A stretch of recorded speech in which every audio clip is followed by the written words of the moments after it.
नमस्कार दोस्तों, मैं अंकित कुंवर। आप देख रहे हैं न्यूज़ लाइव 2.0।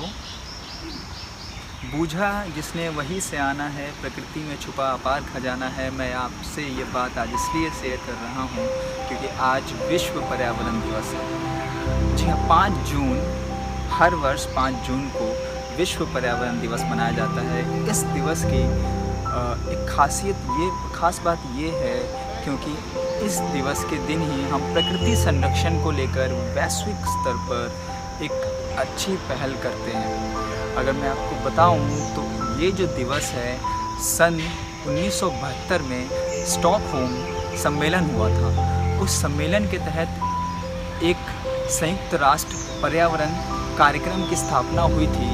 उसके तहत यह निर्धारित किया गया था कि पूरे विश्व भर में वर्ष के किसी एक दिन को खास मनाया जाएगा, जिस दिन विश्व पर्यावरण दिवस मनाया जाएगा। उसके बाद 1972 के बाद 5 जून 1974 को पहली बार पूरे विश्व में विश्व पर्यावरण दिवस मनाया गया। उसके बाद ये लगातार मनाया जा रहा है। विश्व पर्यावरण दिवस 2021 जो कि आज पूरे विश्व में मनाया जा रहा है। इस विश्व पर्यावरण दिवस की जो इस साल की थीम है वो है पारिस्थितिक तंत्र का पुनः बहाली, यानी रीस्टोरेशन ऑफ इकोसिस्टम।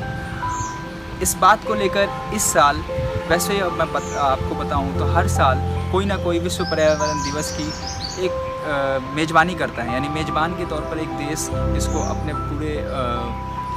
पूरे अपने संप्रभुता में, पूरे अपने क्षेत्र में इसको प्रमोट करता है। और इस बार जो मेज़बानी है वो पाकिस्तान के पास है। पिछले साल ये मेज़बानी जो थी वो जर्मनी और इटली के पास थी। तो इस साल का जो विश्व पर्यावरण दिवस है उसकी मेज़बानी पाकिस्तान कर रहा है। साथ ही पाकिस्तान भारत का पड़ोसी देश है। तो भारत के प्रधानमंत्री ने भी आज सुबह 11 बजे विश्व पर्यावरण दिवस में हिस्सा लिया और अपने कुछ महत्वपूर्ण वक्तव्य वहाँ रखे, जिसमें उन्होंने बताया कि किस तरह हम विश्व पर्यावरण दिवस को मनाएं और किस तरह हम प्राकृतिक संरक्षण को लेकर आगे बढ़ें। एक बात मैं आपको बताऊं, सुंदरलाल बहुगुणा हमारे देश के चिपको आंदोलन के सबसे बड़े आंदोलनकर्ता और पर्यावरणविद, हम उनको पर्यावरणविद इसलिए कह सकते हैं क्योंकि वो अभी तक हमारे देश में पर्यावरण को लेकर तकरीबन हम कह सकते हैं कि बहुत सारे आंदोलन में वो हिस्सा रहे।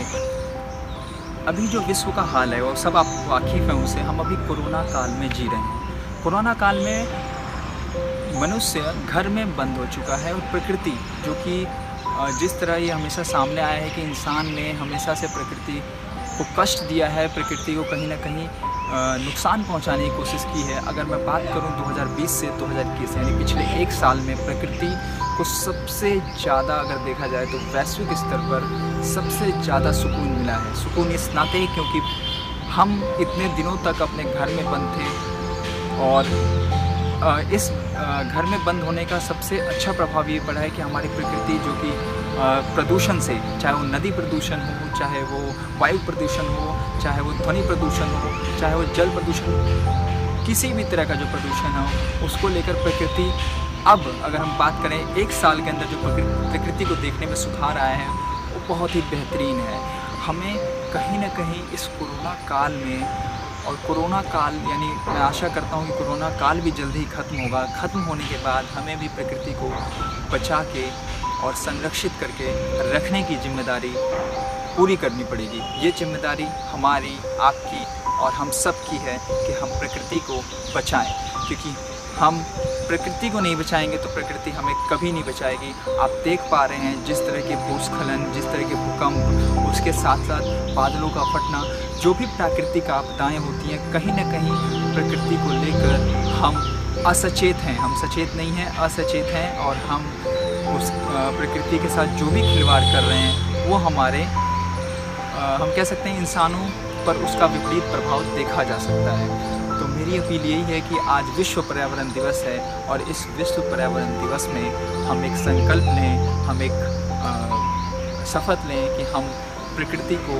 बचाएंगे, क्योंकि प्रकृति बचेगी तो ही मनुष्य बचेगा। अगर प्रकृति नहीं बचती तो मनुष्य का भी जीवन नहीं बच पाएगा। मैं इस वीडियो के माध्यम से आप सभी को यही संदेश देना चाहता हूँ कि आप अपने स्तर पर प्रकृति का संरक्षण करें। और ख़ास बात ध्यान रखें, जो मैं हमेशा अपील करते आया हूँ आपसे वीडियो के माध्यम से, कि जब भी आप बाहर जाएं इस कोरोना काल में मास्क ज़रूर लगाएं, क्योंकि मास्क जो है वो कहीं ना कहीं आपकी सेहत बल्कि दूसरों की भी रक्षा करता है।